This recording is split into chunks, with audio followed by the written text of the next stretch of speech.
Amém.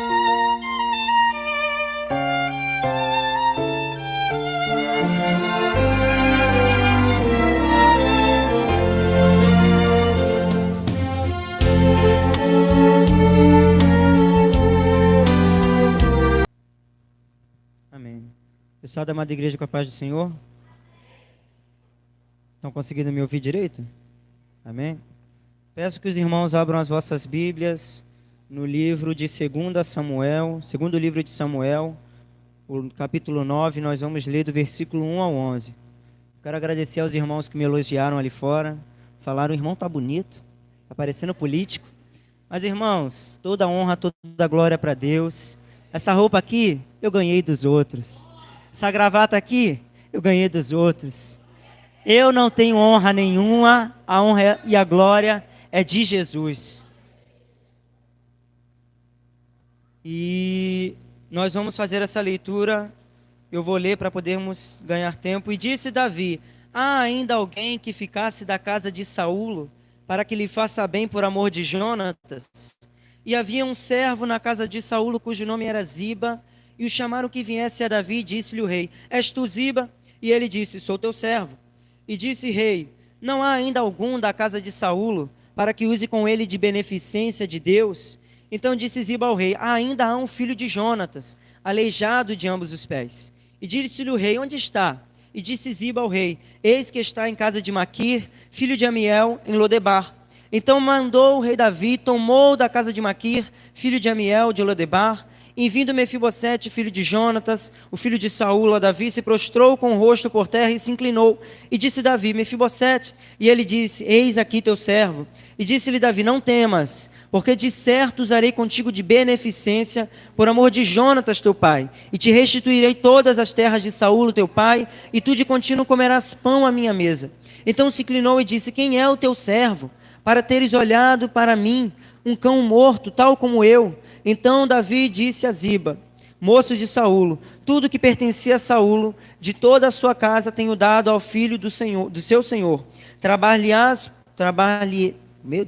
Trabalhar-lhe-eis, pois, a terra, tu, teus filhos, teus servos, e recolherás os frutos, para que o filho do teu senhor tenha pão e coma.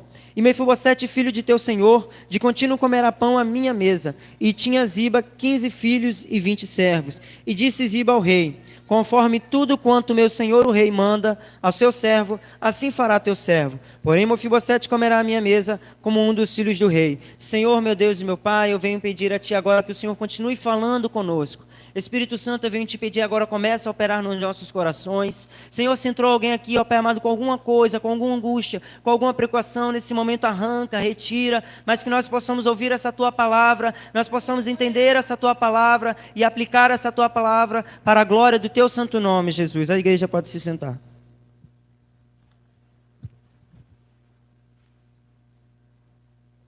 Se fôssemos dar um tema para o culto dessa noite, eu diria que o culto dessa noite é o culto no qual Deus está dizendo que Ele não nos esquece, em que Deus está dizendo que Ele não nos despreza. Porque o tempo todo foi falado aqui acerca, o irmão trouxe aqui o testemunho, que Deus fez promessas para ele e o Senhor cumpriu. O irmão acabou de trazer também aqui na sua oportunidade, que Deus ele usou Pedro e João para olhar para aquele coxo que estava ali no templo, e eles tiveram ali misericórdia daquele coxo e deram a ele a oportunidade de poder pular, de poder saltar na presença de Deus. Então, se nós tivéssemos um tema nessa noite, o tema seria: Deus ele não te esquece, mas Deus também não esquece quem está lá fora. E antes de nós chegarmos nessa passagem aqui, é preciso lembrar os irmãos de forma rápida qual foi a trajetória que Davi passou até que ele pudesse chegar aonde ele chegou, até que ele pudesse chegar a essa posição de rei de Israel. Os irmãos estão lembrados que quando o profeta Samuel ele foi na casa de Jessé, Davi ele não estava presente. Onde é que Davi estava? Ele estava cuidando das ovelhas do seu pai. Então nesse momento nós já podemos pensar o seguinte, que Davi estava esquecido. O profeta disse: Jessé, você tem filhos, né? Jessé falou: eu tenho. Traz aqui os seus filhos, porque Deus ele vai pegar algum deles para ser rei. Então passou o primeiro, o segundo, o terceiro, o quarto, o quinto, o sexto, sétimo, acabaram-se os filhos. Então Samuel ele vai dizer para Jessé: Jessé, acabaram-se os mancebos? Tem mais alguém? E ele fala: não, não acabou não, tem mais um. O pequenininho, que cuida das ovelhas, que anda com as ovelhas para cima e para baixo, que fede a ovelha. Ele está lá agora trabalhando. Ele não está dentro de casa, ele está trabalhando. Manda alguém lá buscar ele. E quando Davi chega, Samuel fala: olha, você vai ser o novo rei de Israel. Dobra o teu joelho aí que você vai ser ungido agora. Só que nada na nossa vida, nada na vida do cristão, ela acontece de forma de repente. Deus, ele é um Deus que ele é atemporal, ele não tem limite do tempo. Nós somos seres limitados, mas Deus, ele é atemporal, ele é transcendental. Então aquilo que nós achamos que para nós é demorado, para Deus pode acontecer da forma mais rápida possível. Porque para ele, um dia vale como 1000 anos, 1000 anos vale como um dia. Então Davi, ele não vai ser consagrado, não vai ter a coroa dele colocada no mesmo instante. Ele vai passar por um processo. E a primeira coisa que vai acontecer na vida de Davi, depois que ele é ungido rei, é o quê? Ele vai enfrentar um gigante. Ele vai ter que colocar a sua força, a sua coragem para frente. Aquele Deus que usou ele para matar o leão, aquele Deus que usou ele para matar o urso, agora ele vai ter que ter fé nesse Deus para poder matar um gigante. Conclusão, ele mata o gigante e vira o herói do povo de Israel. Só que ainda não acabou a história dele. Nesse meio termo em que ele vira herói de Israel, ele se casa com a filha do rei, ele vira o melhor amigo de Jonatas. Davi e Jonatas fazem uma aliança. Ele fala: olha, um fala para o outro: se eu morrer primeiro, você cuida da minha família? Ele fala: eu cuido. E se eu morrer, você cuida da minha família? O outro fala: eu cuido.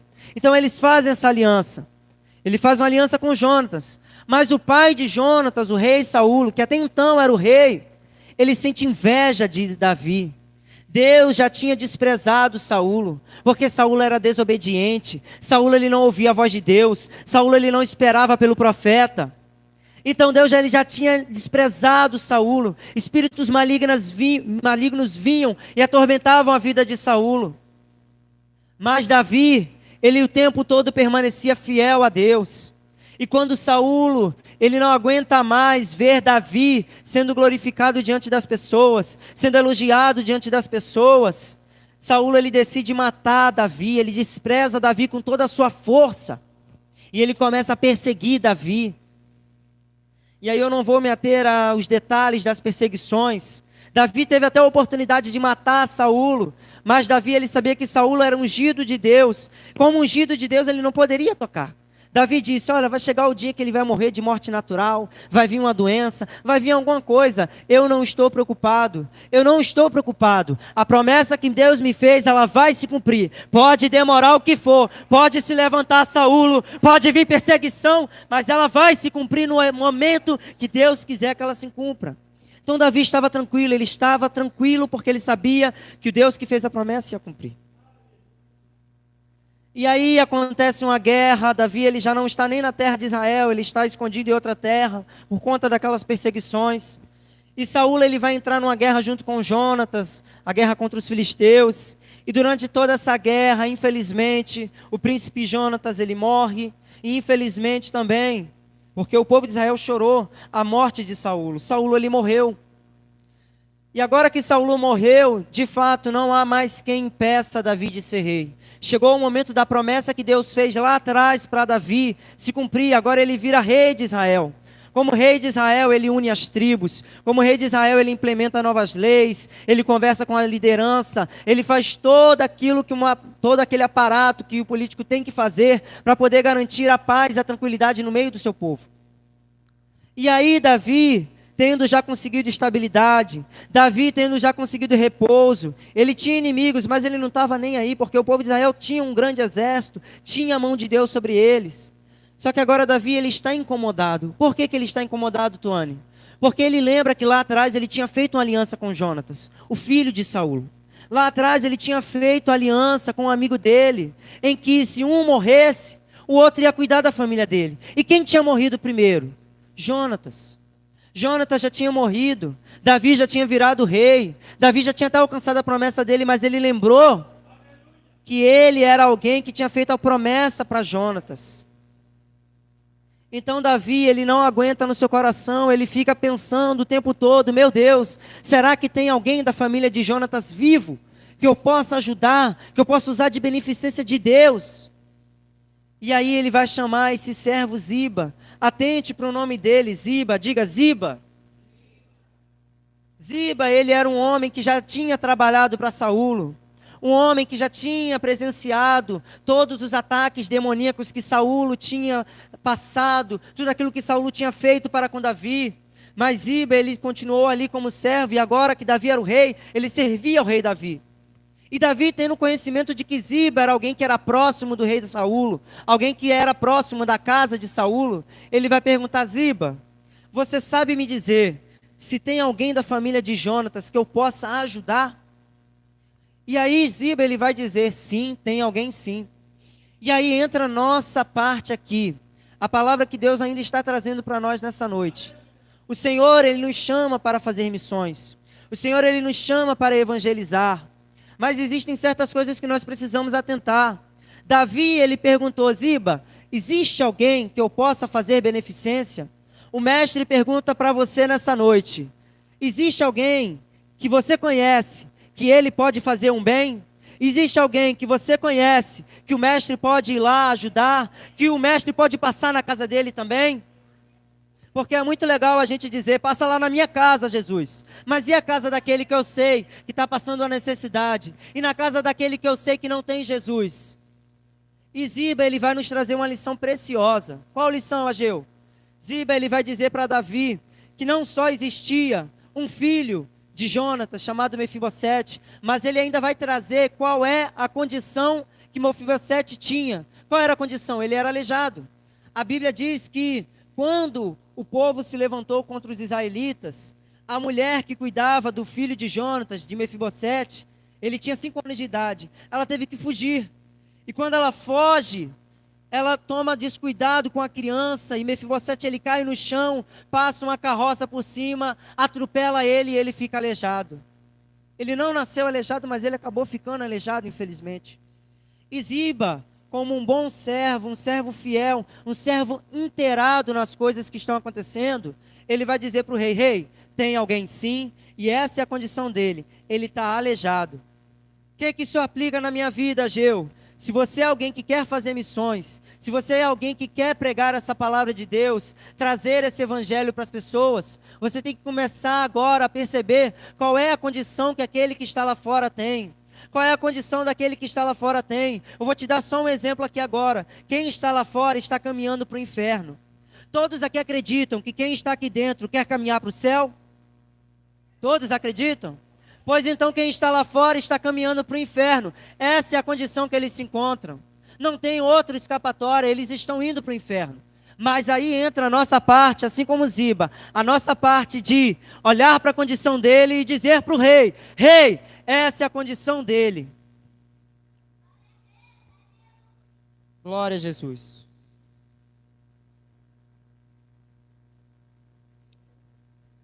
E aí o rei fala: nossa, muito obrigado, Ziba. Agora eu sei que Jonatas teve um filho chamado Mefibosete, que esse filho se encontra aleijado, e o nosso irmão acabou de trazer aqui. Eu não duvido que o Senhor sempre confirma a palavra dele. Qual é a condição de alguém que é aleijado, de alguém que tem alguma deficiência física diante do povo de Israel? Ele é desprezado, ele é colocado num lugar à parte, não pode entrar no templo, não pode entrar no palácio do rei, não pode fazer nada, é um ninguém. Tem que viver esmolando, tem que viver jogado num canto. Era assim que o filho de um príncipe, era assim que o neto de um rei se encontrava. Oh, meu Deus! Olha que destino cruel! Ele foi atropelado. Ele deveria viver nos palácios, caminhando de cavalo, mas ele foi atropelado. E ele vivia agora mendigando, jogado no canto. Mas Davi levantou Ziba para poder dar um diferencial na vida daquele homem. E agora, Davi, ele pergunta para Ziba: Ziba, onde é que Mefibosete está? E aí os irmãos vão lembrar daquelas músicas, daquelas passagens, pregações, em que muitos já falam: a terra de Lodebar é a terra do quê? Do esquecimento. lugar de esquecimento, lugar de sequidão. Mais uma característica de quem está lá fora. Quem está lá fora está no lugar do esquecimento, está no lugar da sequidão. Só que nós podemos até nos esquecer, mas Deus, Ele não se esquece de quem está lá fora. Se Deus não se esqueceu de você, Ele não esquece quem está lá fora. Eu, você, nós não somos melhores do que quem está lá fora. Se Ele não se esqueceu de nós que estamos aqui hoje, Ele também não se esquece de quem está lá fora. Então Davi, ele vai falar: Ziba, faz o seguinte para mim, diga, rei, vai lá agora, não perde tempo, é agora. Fala, rei, traz Mefibosete para minha casa. Eu imagino o rei no palácio, rodeado de súditos, de servos, conservos. E quando eles ouvem falar, Mefibosete, o aleijado, vai entrar no palácio, talvez os mais religiosos, os mais apegados à lei vão pensar: meu Deus, o rei está maluco. Ele quer trazer para dentro do palácio do nosso povo, que representa também Deus, ele quer trazer um aleijado. Só que agora não era a hora de se ligar naquilo que a lei trazia, daquela religiosidade, daquela pomposidade toda. Era hora de fazer o bem para alguém, porque Davi ele fala: para quem eu possa fazer beneficência de Deus. Não é o rei Davi quem está querendo trazer Mefibosete, é o próprio Deus que está usando Davi para trazer Mefibosete para dentro do palácio. Havia sido feita uma aliança. Davi, ele tinha que cumprir uma aliança. É por isso que Deus chamou Davi para ser rei, sabe por quê? Porque ele era um homem segundo o coração de Deus. Deus nos ama? Ama. Então, se Davi é um homem segundo o coração de Deus, ele também tem amor dentro dele. E é esse amor de Deus que moveu Davi a trazer Mefibosete para dentro do palácio. Então, Davi dá essa missão para Ziba. Ziba, vai lá, traz ele, toma a casa dele. Se ele tiver filhos, traz. E ele vai morar aqui no meu palácio. E olha só, assim como você, Ziba, servia ao rei Saulo, agora você vai passar a servir ele. Você vai tratar ele como se fosse um príncipe da minha casa, como se ele fosse o meu próprio filho, porque ele é filho do meu melhor amigo que já morreu, a quem eu fiz uma aliança. Então você vai tratar ele como se fosse o meu próprio filho. Você vai preparar a melhor comida, você vai separar as melhores vestes, os melhores calçados, mas rei, ele nem anda, eu não quero saber. Se ele é filho do rei, ele merece tudo o que um filho, o que uma filha de um rei merece dentro da casa do rei. Então Ziba, como um homem fiel ao rei, como um homem obediente ao rei, um homem que nós já vimos que é um homem que está atento, um homem que está sabendo daquilo que acontece com quem está lá fora, um homem que sabe a condição, o lugar onde as pessoas que estão lá fora estão, um homem que é zeloso, um homem que é fiel, ele vai obedecer o rei. E aí ele fala: Senhor, mestre, rei Davi, conforme tudo quanto o Senhor me ordenou, eu vou fazer, eu vou seguir à risca tudo que o Senhor me ordenar. E aí, Davi, ele traz Mefibosete através de Ziba para dentro do palácio. Mefibosete, ele sabe a lei do povo de Israel. Mefibosete, ele conhece a tradição do povo dele. Ele sabe que na condição na qual ele está, ele é um nada para as pessoas. E ele fala: estou aqui, rei Davi, eu sou teu servo, porque Davi era o rei. Ele poderia até ter sido o neto de um rei, mas agora quem tinha autoridade era Davi. E ele reconhece isso. E ele fala: o que pode eu, um cão como eu, ter alcançado diante dos olhos do rei? Mas Davi, ele deixa tudo isso de lado. Ele fala: olha, deixa isso aí de lado. Você está aleijado? Infelizmente aconteceu. As pessoas te desprezam, te olham de cara feia por conta da sua condição, mas tudo isso já passou, sabe por quê? Porque agora você vai morar dentro da minha casa. Você vai ser como um filho meu. Você lembra do seu pai? Você lembra do seu pai? Eu fiz uma promessa para ele. Sabe qual foi a promessa, Ziba? Ziba, eu prometi que se um de nós morresse primeiro, nós íamos cuidar da família do outro. Então, já que o seu pai morreu e você está aqui, eu vou cuidar de você. Eu vou tomar a frente da sua paternidade. E agora eu vou tomar conta de você como se você fosse o meu filho. E aí, fazendo um paralelo dessa passagem com o Novo Testamento, Se nós formos lá para o livro de Marcos, se eu não me engano também no capítulo 9, nós vamos ver uma passagem muito conhecida, na qual Jesus ele está caminhando com os seus discípulos, e aí ele está saindo ou entrando de Jericó, varia algumas versões, e começa a ser clamado a seguinte frase: Jesus, filho de Davi, Jesus, filho de Davi, tenha compaixão de mim. Os irmãos já devem ter pegado, é a passagem do cego de Jericó. Jesus está passando e mais uma pessoa que também estava desprezada, que também estava esquecida, que também estava ali jogada à margem da sociedade, por conta da sua condição física, de não poder enxergar. Ela começa a clamar pelo Mestre. Ela começa a clamar pelo Mestre, mas ela não clama por Jesus. Ela clama pelo filho de Davi. Pelo filho do mesmo homem que nós acabamos de ver, que fez beneficência para com Mefibosete, o descendente de Davi, que é Jesus. E Jesus, ele vai mandar alguém ir até o cego de Jericó. Jesus, ele não vai até o cego de Jericó, ele manda alguém ir até o cego de Jericó. E é essa pessoa, que a Bíblia não diz quem é, ela vai até o cego de Jericó, e ela fala para ele, ó, tem bom ânimo, o mestre te chama. E eles levam o cego de Jericó até a presença do mestre, e o mestre pergunta para ele, o que queres que eu te faça?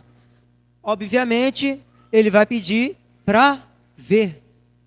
E quando ele diz isso, Jesus ele fala simples palavras, vai, a tua fé te salvou. Estamos no culto de missões.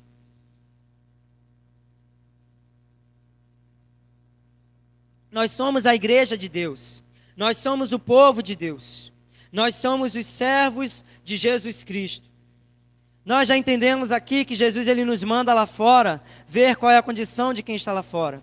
Ele nos manda lá fora entender como é que aquelas pessoas que estão lá fora estão vivendo, qual é a condição desprezível que eles estão passando nesse momento. Ele nos manda atentar a essas coisas para poder trazer essas pessoas para o Mestre, para que o Mestre também cure essas pessoas, para que o Mestre também transforme essas pessoas. Só que existem duas coisas, pelo menos duas coisas que nós temos que atentar. E nós entendemos essas coisas nessa passagem que eu acabei de falar, do cego de Jericó. A primeira coisa, Deus ele te manda ir buscar as almas. Deus ele te manda ir pregar o evangelho. Quando você estiver no ônibus, no Uber, quando você estiver em qualquer lugar, na sua escola, na sua faculdade, no seu curso, no seu trabalho. Só que olha só, presta atenção. Jesus ele manda alguém ir até o cego de Jericó. Essa pessoa tem nome? Não. Essa pessoa tem algum título? Não. Então a primeira coisa que nós precisamos entender é, quando Deus nos mandar pregar o evangelho, nós não temos que nos preocupar em aparecer. Quantos aqui sabem o nome dos missionários que se encontram nas tribos indígenas da Bahia? Quantos aqui sabem o nome dos missionários que se encontram nas tribos indígenas do Amazonas? Quantos aqui sabem o nome dos missionários que estão na Mongólia, Burkina Faso, Senegal? Não estou dizendo isso para envergonhar ninguém. Não estou dizendo que é normal nós não sabermos. É normal nós nos esquecermos de quem está lá fora fazendo a obra de Deus. Sabe por quê? Porque a obra de Deus ela não precisa de título. A obra de Deus ela não precisa de renome. A obra de Deus ela não precisa que você apareça. A obra de Deus só precisa que você entenda o que Deus quer fazer na vida do outro através da sua vida. Se você entende que você é instrumento de Deus, que você é canal de Deus, então vai! Mas o meu nome não vai aparecer, mas a minha imagem não vai aparecer. Deus não está preocupado que você apareça diante dos homens. Ele quer que você apareça diante dele, para que ele possa dizer naquele grande dia: vinde bendito, vinde bendita do meu Pai. Ele não quer que você apareça aqui diante de um homem. Ele quer que você apareça lá, diante dele. E aí entra outra parte que nós aprendemos também, nessa passagem do cego de Jericó. Jesus ele fala: o que você quer? O cego fala: eu quero ver. Eu estou cego, eu quero ver. Se eu não vejo, eu não consigo trabalhar. Se eu não vejo, eu não consigo me locomover como eu gostaria de me locomover. Só que Jesus, Ele é Deus. O Deus que, como está escrito lá no livro de Isaías, cujos pensamentos são mais altos do que os seus, cujos caminhos são mais altos que os seus. Você só vê até aqui, Deus ele vê lá. Então quando Jesus fala para o cego de Jericó, vai, a tua fé te salvou, Jesus ele está dizendo, eu sei que você só quer ser curado dessa cegueira, mas eu vou te dar uma coisa muito melhor. Eu vou te dar a salvação. Ah, Deus. Os irmãos estão entendendo? Quem está lá fora só quer ganhar um trocadinho. Quem está lá fora só quer talvez um emprego. Mas nós podemos oferecer mais do que ouro, mais do que prata. Nós podemos oferecer Jesus de Nazaré. Nós podemos chegar e falar: o meu Deus vai te salvar. O meu Deus vai te levar para o céu. Então nessa noite eu quero que você saia daqui com esse pensamento. Eu tenho que ser um Ziba. Eu tenho que ser alguém que sabe, que conhece, que entende quem está lá fora. Que sabe, que conhece o caminho que estão traçando lá fora, que é um caminho para o inferno. Mas eu também tenho que saber que eu sou alguém que vai ser usado por Deus lá fora. Que vai ganhar almas lá fora, mas que não vai aparecer. Alguém que vai fazer a obra de Deus, que vai levar vidas para o céu, mais do que apenas dar, cadê a Laodiceia? Mais do que dar quentinhas, mais do que fazer essas coisas, nós vamos entregar a vida eterna para eles. O Senhor, Ele conta conosco para entregar a vida eterna para quem está lá fora. Nós já alcançamos a vida eterna. Quem alcançou a vida eterna, levanta a mão e dá glória a Deus. Se você já alcançou a vida eterna, não seja egoísta. Se você alcançou a vida eterna, se você foi alcançado por Jesus, o irmão José cantou aqui, tocou-me, Jesus tocou-me, de paz ele encheu o meu coração. Se Deus já te deu paz, se Deus já te deu alegria, se Deus já te deu esperança, vá agora lá fora e dê alegria, dê esperança, dê uma oportunidade para que alguém aceite esse Jesus. Que o Espírito Santo continue falando aos corações da igreja nessa noite. Eu agradeço a minha rica oportunidade no nome de Jesus. Aleluia. Espera aí.